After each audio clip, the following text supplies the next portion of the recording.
Welcome back to One-on-One with Mr. U. Of course, I am your host, Mr. U. In studio with us, Marine vet, leadership coach, mentor, dynamic speaker, dedicated father and husband, and really good friend of mine, Coach T.O. Clay is in the building.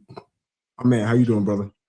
I'm doing amazing this morning, this afternoon, this evening, yesterday, and tomorrow. As above, so below. I'm just happy to be here, brother. Happy to be here with you. Man. Thank you for being here with us, man. If you're watching, listen for the very first time, upper right-hand corner of the screen is a QR code. It's going to allow you to grab all of our shows from One-on-One, previous episode with dynamic folks like T.O. You can check them all out and let us know how you like it. Go to Apple Podcasts, drop a 5-star review for us if you don't mind. Let us know how you love the show and the episode. Keep us going, putting out good content for you guys to consume, man. So we thank you for watching and listening today.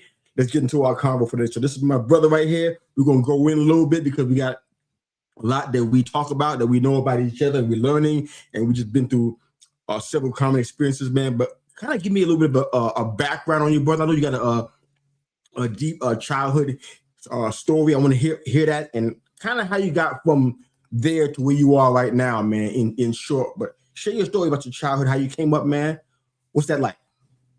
Man, well, first and foremost, Yusuf, man, I thank you for allowing me to be here with you, bro. I get you my brother, man, so I feel at home.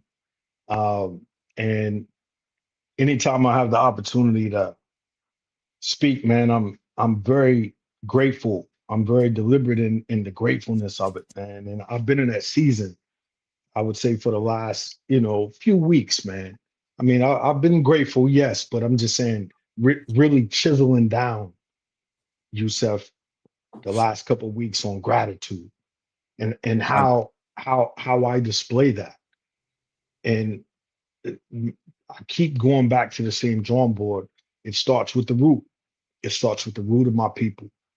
And when I start thinking internally, I see my grandmother, both grandmothers. Shout out to Alma Jackson Clay. I put this shirt on intentionally today because I said, man, she's still, forever present in my spirit. And my other grandmother, Hester Overstreet. Shout out to Hester. Absolutely, man. Just hearing that name, those two names, Yusuf, Alma and Hester. It's Hester, Hester, like the punt returner from Chicago back in the days, the Bears. But we say, Devin Hester, but we say Hester, with the A on. It's just, man, she's beautiful, bro. And so when I hear that question from whoever it may be, wherever I am, that's the first thing, Yusuf, I start thinking about that root of being a young fella and being around women of God, bro. Being around women of God, man. Just women who truly, as I could say at 49 years old today, embodied loving the Lord. Wait a minute. 49-year-old today. Not. I'm 49 years old as of today. Today's not my birthday. I ain't miss your birthday. No, it's not today. I'll be 50 in August, man. Wait a minute. Yeah, I didn't miss no birthday. Okay, I'm sorry. It's cool. August the 10th, I will be 50 years old if God's willing. Because anything can happen, knock on wood, between today and August the 10th. I pray I'm here. I pray I see it. But Yusuf, that root, man, of home is something special. I wrote it in the memoir Here to There, and you had just mentioned that. How did you go from here to kind of where you are today? I started at the root. I started at the foundation. I started at the knowledge, the knowledge of what I know internal to my family, and with the last name Clay, man, it holds a lot of weight. Alma Jackson, as you see in the middle, was my grandmother's maiden name, but she married a Clay, and that Clay is Theodore Clay. I never got to meet him. And neither one of my grandfathers I ever got to meet. They were both transition past before I was born. My older brother remembers, Theodore Clay, but all I've heard is just stories, man. The stories and the stories, and that root, foundation is in Kentucky, man. And again, the more and more I've been speaking about it, the more I realize I can't get away from it, bro. Like, because over all the years, people, man, you a Clay, Kentucky, Louisville, man, are you kidding Muhammad Ali? Like, it's always come up. And Okay. many a times, Yusef, I would be like, nah, I'm not. Because it just always felt what my dad said, like, hey, you have to own your own story. You can't I be love running that. around. You can't be running around expecting people to like you because you running around screaming at everybody you cousins with Muhammad Ali type thing. Who are you? You gotta garner those type of relationships with people based on who you are, your legacy, and what you bring to the table. Much love to Ali, but at the same time, who are you?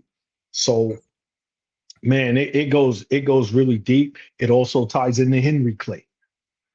Have you ever heard the name Henry Clay yourself? I know I heard the name Henry Clay. Yes, Henry Clay, bro, like the abolitionist. He had two brothers, one named Brutus, and one named Cassius. So when Ali was saying, man, that's a slave name, man, that ain't my name. I'm Muhammad Ali. Even in the ring where he was touching cats, you Yeah. will say my name. Uh, that root I tried to unravel. So, Okay. so to be pinpoint right and exact on the question you just asked, bro.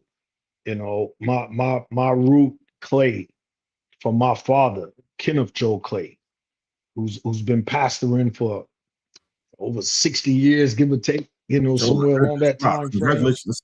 That's Yeah, about yes. about about 50, 60, somewhere up in that range. Uh and his mother, Elma Jackson Clay, would sit on the first pew, right by the aisle, right in front of the pulpit.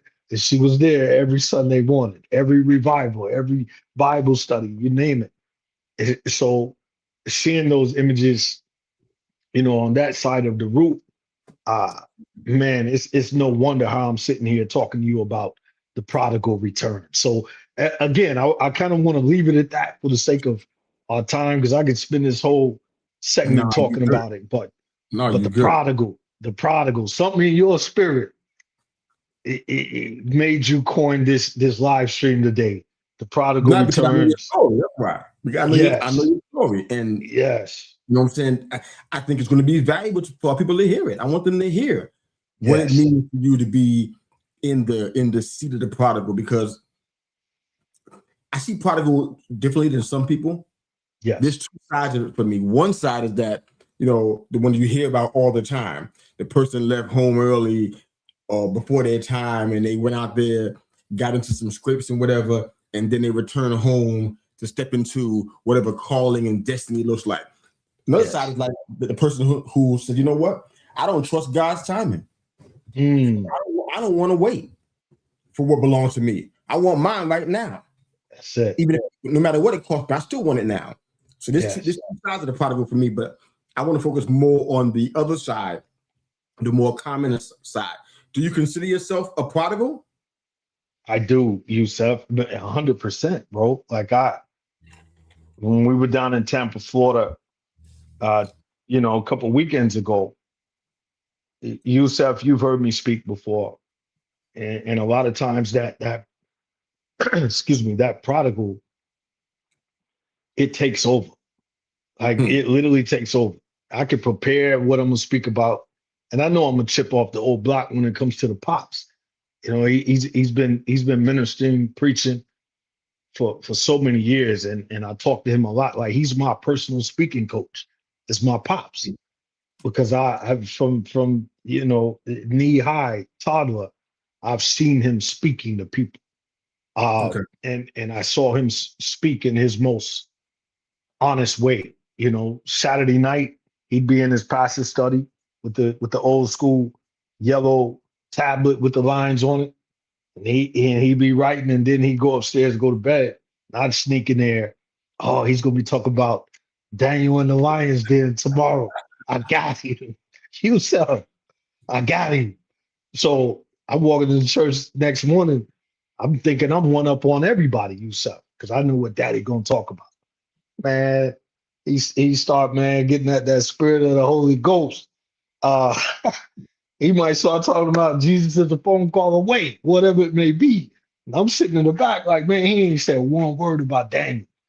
And we get back in the car after church, and I'm like, Daddy, I thought you was gonna preach about Daniel. Another light bulb lesson. He would always say, hey, when God moves, son. You don't get in the way of when God moves. Because the message may have been for someone, matter of fact, I know it for someone that God intended for that message to be. So, light bulb for me. I'm sitting in Tampa and I'm like, man, I've been thinking about what I want to, address, but man, that prodigal aspect of it took over. And next thing you know, I'm explaining your question, exactly. Do you feel as a prodigal? Do you see yourself as a prodigal? Absolutely, emphatically, yes. Because I remember standing at the front porch, ringing the doorbell, my pops coming to the door, looking him in his face saying, Dad, I don't want to be out in these streets no more. I want to come home. Money done dried up. Just scavenging what I'm gonna eat. Into some skirmishes and situations out in them streets that I was trying to get away from and avoid. Couple cats looking for me, maybe. And my dad said, nah, going back out there where you belong. That's where you want to be. You ain't got no business here. I see mama standing back behind him, bro. Just picture that yourself. I see mama standing behind him. Man. She's quiet. She's just looking like, yeah, that's my son. That's my baby boy. There's three of us. I got an older sister, older brother. And my pop's straightforward. Like, nah, you ain't coming up in here with that mess. I don't even know what you got in your pockets. Police coming behind you, like, what's going on? Why are you here? Next thing you know, I'm crying, bro. And like, mama, she ain't saying nothing. My daddy said, why you think you gonna come up in here? And I was like, cause this is home. I need y'all type thing, man. Real talk, yourself. Like I go within internally every time I talk about it, man, because that moment is like it happened 15 minutes ago for me. And he said, you know what? All right. So you saying you want to get yourself together? I do. All right, come here. Dog, he turned the light on in the living room. Mama got that old school wooden piano sitting there in the living room. He said, man, get on your knees right now. Yes, sir. I get on my knees, man. He started praying, Yusuf. And Yusuf, man, as we are on this live stream right now, 10 March 2026, bro. Dog, I've seen my daddy pray my entire life, but I ain't never seen him or felt that raw emotion of that particular prayer that he was praying in that moment. Because it literally, and we've talked about it over the years. Oh, yeah. It was like he told me, it was a life or death situation, son. Like, you my son, I brought you into this world.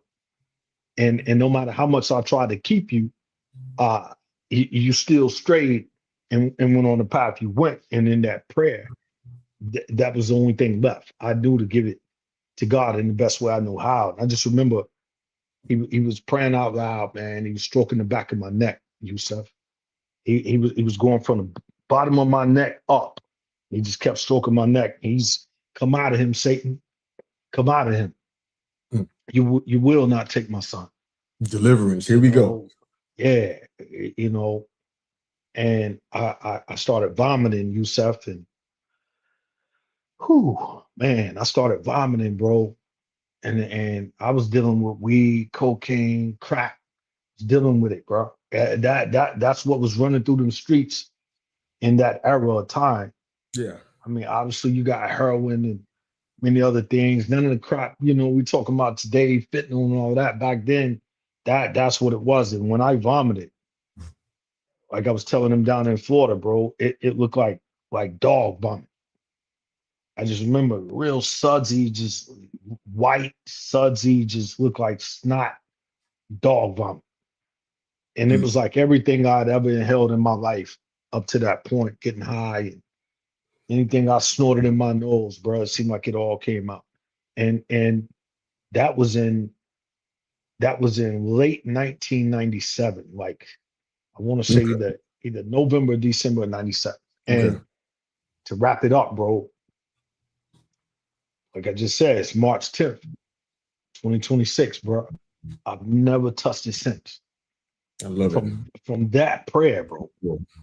Like I never touched it since. And here's the most profound beauty of it. As you and I both understand and share Yusef as brothers, we understand the part when he said, "Rise, my son, and give thanks to the Father, for you are healed." And I remember I got up and man, I'm kind of discombobulated a little bit. Mama crying, sitting on the piano stool. She's crying and giving thanks. And I said, "Thank you, Lord." You know, and there's somebody out there right now. They could potentially be listening to this and laughing, bro. They could literally be laughing right now. The little hee-hees, ha-has. Because they like, man, whatever, man. That's nah, bro. I'm telling you, right now, live in the flesh, bro. I've not touched it since. I know that prayer was consecrated, it was ordained, and in that moment, my life truly changed, bro. It was like the taste, the desire, the trigger of the smell, all of that went away. So when I hear other people say it, like my good buddy Theodore Scott, Teddy, he was on heroin. Same thing, shooting up. Same similar situation. He ain't touched the sense, bro. So the power of God is real, bro. It really is real. Yeah. It's real power. I want to pivot a little bit because I got a lot of things I want to ask you. I want you to try to get through it a little bit. Two-part question about your service in the military. What made you decide to, well, I guess it's a three-part question, I guess. What made you decide to go in and stay for 23 years? And what do you believe was a light bulb lesson for you in being in the military that you're still walking out today, if that makes sense? Yeah, So it does. Why'd you go in? Why'd you stay for as long as you did? And what was the lesson for you as you came out? Absolutely, brother. So it goes back to my pops again. Okay. You know, this is all chronological, and I don't want to draw it out like you said for the sake of time, but that was end of December. Well, end of 1997. Okay. As Christmas rolled around, January, I ended up enrolling in a little community college. It was mainly based on the chick I was kicking it with at the time. She went there. She said, "Oh, you should go to school." You know, so I enrolled. I wasn't there for a hot minute, man, to where I realized, bro, like this ain't what I would desire for it to be. But one of those particular afternoons, my pops picked me up. We're riding. And out of nowhere, Yusef, he said, "Son, you ever thought about joining the military?" And I was like, I'll never forget looking out the window of that car. Almost like it was almost like it was disrespectful. Like, "Hey, you asking me about some military, bro? You out of your mind." A lot of young cats feel right now. You know, they looking at who's in the seat of the presidency, and just that by itself deters many young brothers, particularly African American young brothers, from wanting to take that step. I was in that same mindset back then. I don't even remember who the president was, maybe Clinton, maybe somebody, but for me, it was just, I'm too cool for some military, bro. Like what I look like out here trying to be on some Rambo. That's crazy, bro. But it was what he said. It was my pop saying, "Son, if I could go back to your age, I would have did it." He said, "Because I was drafted.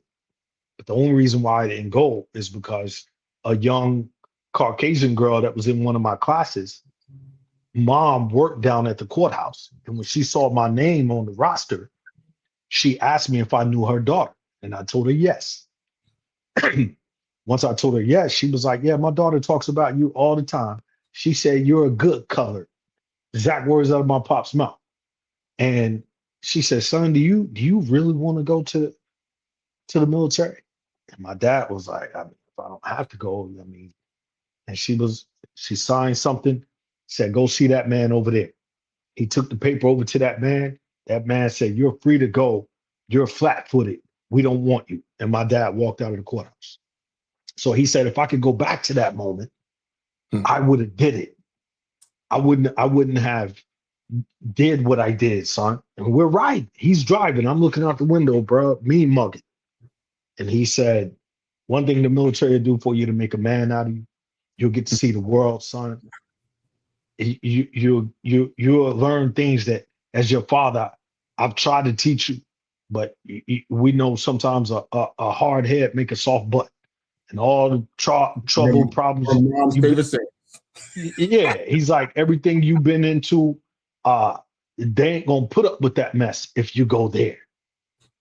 At that time, I wasn't thinking about particularly one branch. I was just looking at military overarching. Like, bro, I got all these little chicks I'm kicking it with, and when you get sucked into that hometown environment of a mindset, it's hard to see anything outside of that when you got what's bubbling going on around you. And I had a lot of fear, Yusef. There was fear of leaving what I knew. Leaving what I knew. So he said, son, like I said, if it was up to me, I would have went. Even if you just did 4 years in it. I think he even said 2, because back then you could do 2-year enlistments. Really? He was like, yeah, he was like 2 years. Well, at least so we thought. When I went in that recruiting station, they was like, hey, 4 years. I was like, well, that 2-year crap was a lie. But I knew it at one point you could enlist for 2 years. For sure, definitely in the Army. I don't know about the Marines, but again, Yusef, we had a gentleman that lived in our neighborhood named Troy. Shout out to Troy. Troy was in the Navy. He was actually a recruiter. And he was like, you should go talk to Troy. Fast forward, I'm sitting in the office talking to Troy. Troy starts talking about getting on the Navy ships. Next thing you know, I asked him the one burgeoning question, Yusef Marshall. I said, he asked me, you got any questions for me? I said, is it true that everybody in the Navy is gay? And he was like, do I look like I'm gay to you? He's like, heck, you see me and my wife playing out in the yard with our kids every day. Do I look like I'm? And I was like, no, sir, but I've always heard everybody out there on those ships, it's all males, and a lot of them are homosexual. And he nipped it in the bud. He was like, no, it's not that. He was like, that you got to get out of that mindset. There's going to be something that you could point out everywhere you go. He said his piece. But when we left there, I just wasn't feeling it, man. It was something about, man, I don't want to be out on no big ship. I done been locked up. At that point, I'd been locked up before. So I was like, bro, I don't want to be in these small confines of being on some ship. And fast forward, bro, a good friend of mine, mentor, Tim Higgins, shout out to Tim Higgins. He had been in the Air Force for many years. And Tim Higgins was like, hey, man, you should go talk to the Air Force. He's like, but you can't lie to him. You got to be honest, Clay. Don't lie to him. You went through all four branches, man. Yeah. He's like, man, you cannot lie. He said, don't lie to him. Because I'll be honest with you, Yusef, at that point in time, it was just, man, it's 1997 going into 98. My daughter was born in 95. She's 30 today, but at that particular time, it was like, bro, I got to do something. Something got to be better than around here. You know what I mean? I got 2 felonies on my record at the time for possession. Like I said, been locked up. So now it's just kind of like, okay, pops and mom can only do what they could do. but Pops was putting that pressure on too, Yusef. Like, hey, boy, you a man. Like, hey, you a man. At the time, I was like 18, 19 years old. And he's like, boy, you got to do something. And man, I go talk to the Air Force. Dude asked me, have you ever done drugs? I said, oh, yeah. I'm thinking about what my buddy said. Be honest. Don't lie to him. Hey, have you ever smoked marijuana? Oh, yeah. Yeah. You ain't getting it. Yeah, he's like, when's the last time you used marijuana? Yeah, a couple of days ago. Oh, okay. You ain't getting it, Doc. Have you used marijuana more than 10 times? Oh, yes, sir. Sometimes in a day. Like, that's nothing. We smoke blunts all day. From the time we wake up to the time we lay down. We smoking L's. So he stood up, stuck his hand out. Sorry, Mr. Clay, there's nothing the Air Force can do for you. When I walked outside, a vehicle pulled up, a little Corsica, government plates. Black dude gets out. He's like, hey, you going to the Air Force? Nah, man. I was too embarrassed to even tell him why. He's like, what are you doing out here then? I said, I just used the payphone. My people's about to come and pick me up. He's like, man, you need to come talk to me. And I was like, what branch are you? He's like, I'm a United States Marine. I was like, hell no, bro. Hell no. I said, no, y'all brainwashed. Because again, I'm going off and this is so parallel in terms with the light bulb lessons, because I'm going off of the light bulbs that were given to me that were not so much accurate. And that's why even with the light bulb lessons, Yusef, I always say, man, whether positive or negative, it's the light bulb can go off for some negative crap. And you find yourself out here doing something ridiculous, or it can be positive. You have to decide. What was he out there doing? He was riding around the Air Force waiting to recruit somebody? Well, they was all in the same plaza. Oh. So when he asked me, and I said, nah, man, y'all brainwashed. Same thing, just like when I asked Troy about, is everybody in the service, in Navy, homosexual, whatever, same thing with him. He was like, do I look like I'm brainwashed to you? And he was dead smack serious, bro. Like, and I was like, actually, nah, man, you really look pretty sharp, man. I like that uniform. And he had on the famous dress blue uniform with the gold buckles, man, and the high stock collar, gold eagle golden anchors. And I'm looking at him, I'm like, bro, dude, shining. Because think about it, it's 97, 98. Bling bling. Everybody, hey, let's say they bling bling. Bro, you gotta tell me how you stayed in there for 23 years, man. Yo, so how did you do that? Why did you do that? So I did it based on those pivotal moments. Sergeant William Perry from St. Louis, Missouri, Yusef, was the young man standing there. He was only at the time maybe 23, 24 years old. Okay. He's like, man, you need to come talk to me.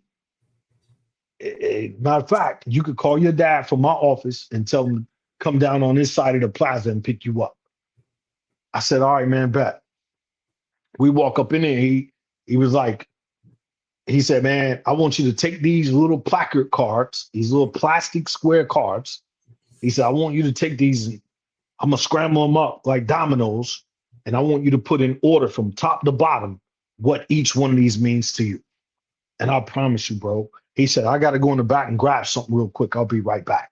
He scrambled them up like dominoes, Yusef. I'm sitting there at the table. Nobody else is in the office, just me and him. Because I remember he unlocked the door when we walked in, turned the lights on in the Marine office. Man, I'm sitting there. He scrambled them joints. And I'm paraphrasing because I don't know exactly verbatim what each one of the cards say, but that's fine. I said, money. First thing. I got a daughter, bro. She's 3 years old. I'm like, bro, I need bread. Money. Remember what Pop said in the car. Travel. Other than that, man, I just thought I sit there. He came back in. He looked, Yusuf. He was like, yeah, man. Exactly what I thought, man. That's what all y'all young brothers say. And I'm thinking like, bro, you can't be too much older than me, but you're on the other side of the fence because you got a career, you got a job, you're sharp, you're driving a government vehicle on their gas money. And here I am trying to figure out what in the world I'm going to do. And man, he said, listen, man, I understand that, but I'm gonna show you what it is for me. Honor, courage, commitment, pride of belonging, teamwork. He put all of those attributes up there first, and then all the way down at the bottom of his stack, he had them in one sequential order, top to bottom: money, travel, all of that. He said, you might think this is crazy. He said, but you can't attain down here the things that you put up top without having these things first. And man, that was an ultimate light bulb for me, bro, because it hit home. Playing sports in high school, you know what I mean, before all the crazy trouble started, I understood what discipline is. I understand playing basketball. I played ball, man. Went to all the best camps around, the East Coast, St. John's camp. I've been to Georgetown Hoyas camp, been to University of Louisville's camp, Kentucky's camp, when Rick Pitino was there. So I understand the world of discipline. We walked outside when my pops pulled up. He greeted my dad. My dad was like, "You a Marine, ain't you?" He's like, "Yes, sir." He's like, nah, son, you ain't cut for that. You ain't ready for that. He's like, the Marines don't play, son.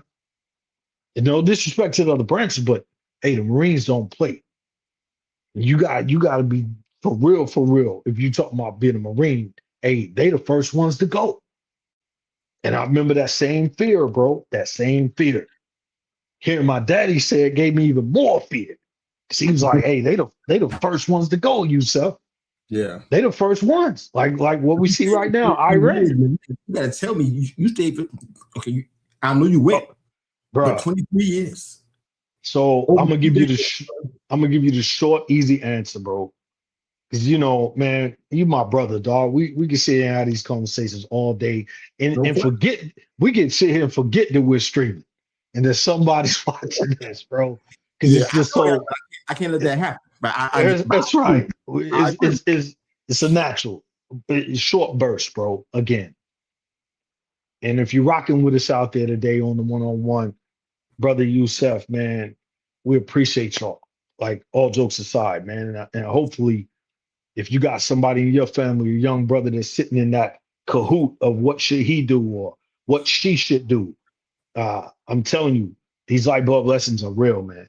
And Yusuf's question is, why did I stay over 2 decades? Well, the short burst to that is, man, everything that he showed me on those placards became true.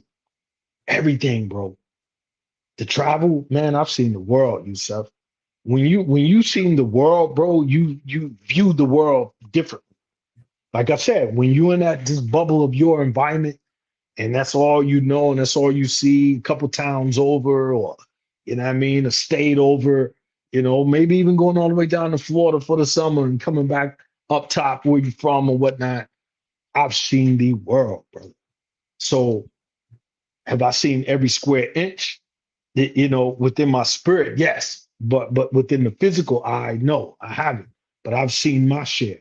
I've seen my fair share of the world. And so what Pop said was true. Son, you'll get to see the world. The other thing he said, it'll make a man out of you. Oh my goodness, bro. Like, bro, it made a man out of me because I was around other honorable men.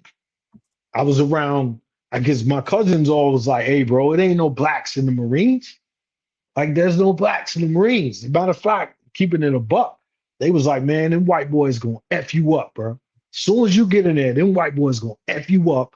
And man, you're gonna come running right back here with your little thingy thing in between your legs. I don't mean to be graphic, you all, but it's just being real. And another fear, because I'm sitting there on the porch and we drinking 40s and blunts, smoking, and I'm just sitting there like, man.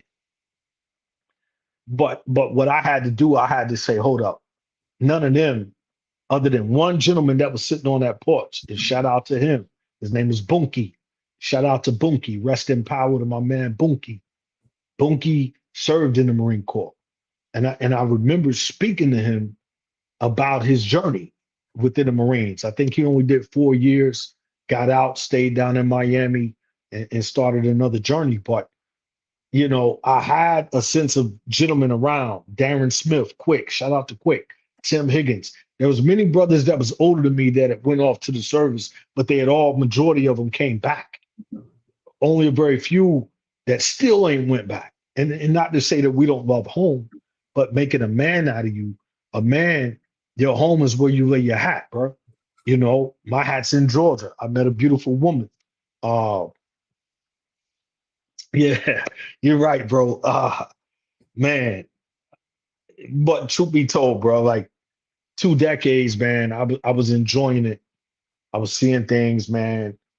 First duty station was California, man. I never been out to the West Coast before that.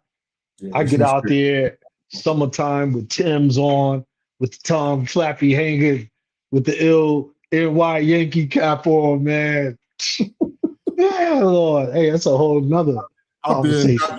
Yeah, good luck with that, bro. Oh my God. But man, I tell you, it was good, man. Like I when I look back now, I'm just grateful, man. I'm grateful because we all got to have a sense of doing something.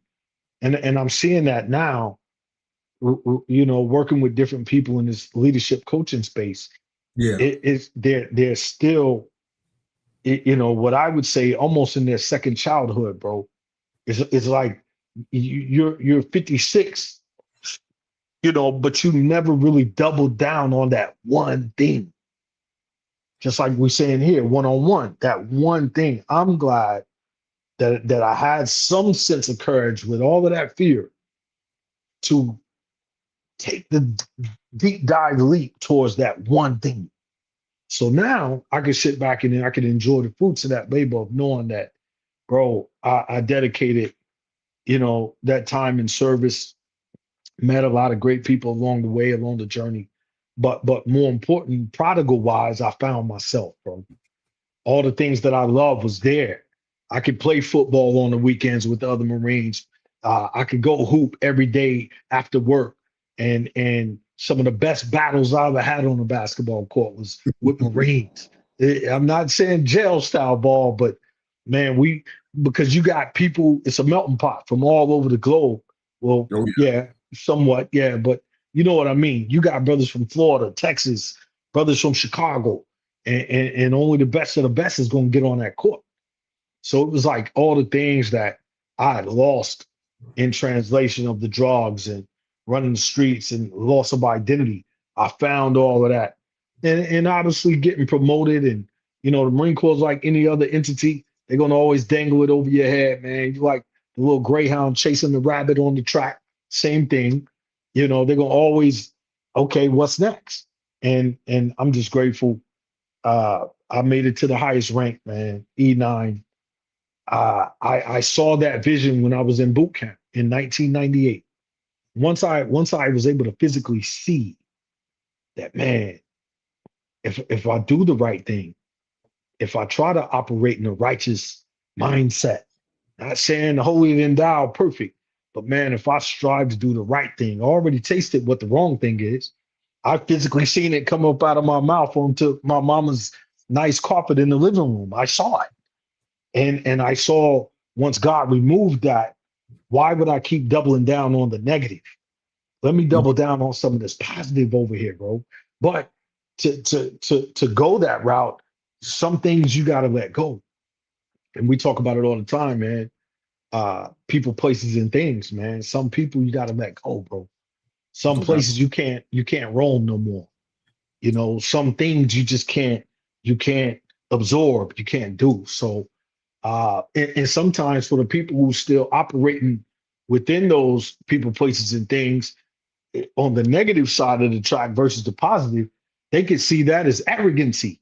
How do I know? Because I was there. You know, how you going to come trying to tell me I shouldn't get high? Well, I'm telling you, you shouldn't get high because it's not bad for you, or it's bad for you, or whatever. I can see that again, there's only one way, Yusef, and you know what that way is. There's only one way, in my opinion, and I'll take Definitely. that to the grave, bro. That opinion has been expressed on the show multiple times, so that's not. Mm-hmm. It's not even a secret. We do a rapid fire, man. I still got questions for you.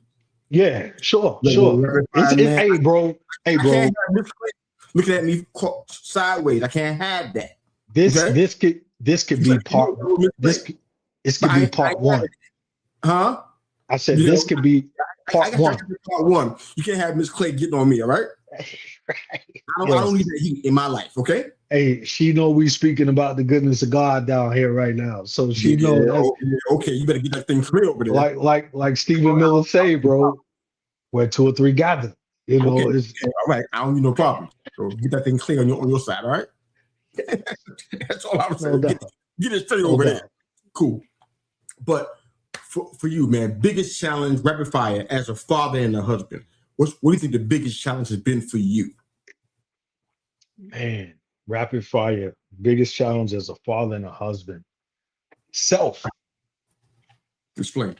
It's self in a way of coming into that. Excuse me, yourself, and the listeners and the viewers, coming into that self-actualization of self, that realization of who I am as a man. Like I told you, sitting with pops, wayward, life topsy-turvy, to it'll make a man out of you.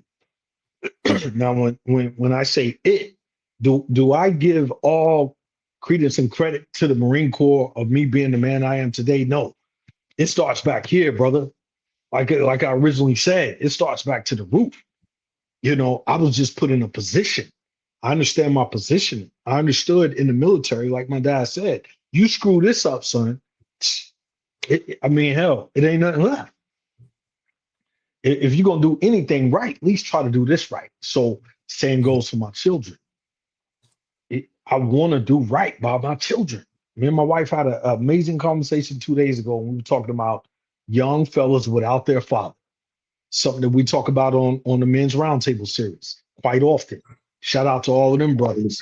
I want to do right by my children, bro. I really want my son one day to hopefully say, I was riding in the car one day with my dad, and he asked me, man, why do you want to go to Howard versus going to Georgia Tech versus going to University of Georgia? Why do you want to go all the way up to DC to Howard? I pray he has those, and it's only going to come into fruition for him based on me being present.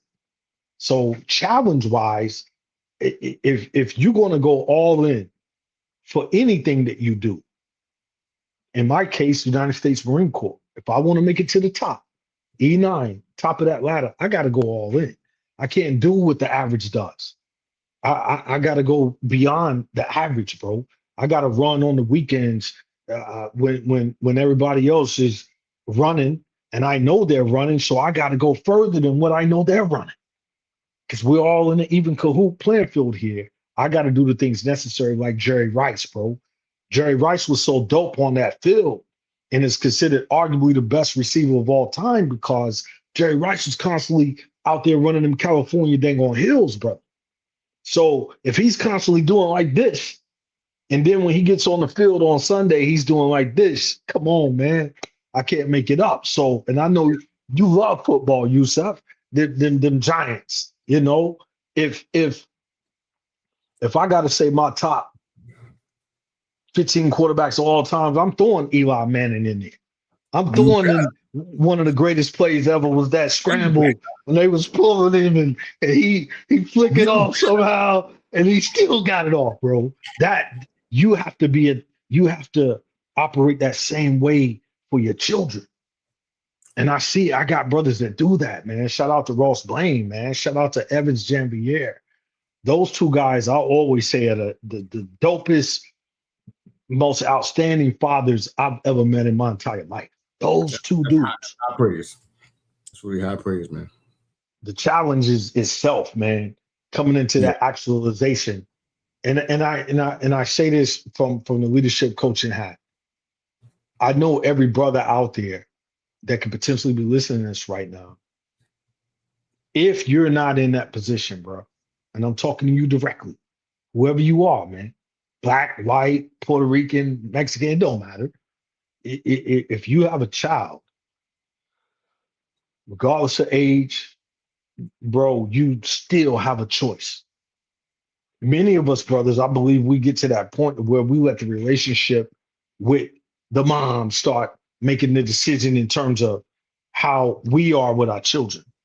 It may not be the most ideal. You may not live in a home.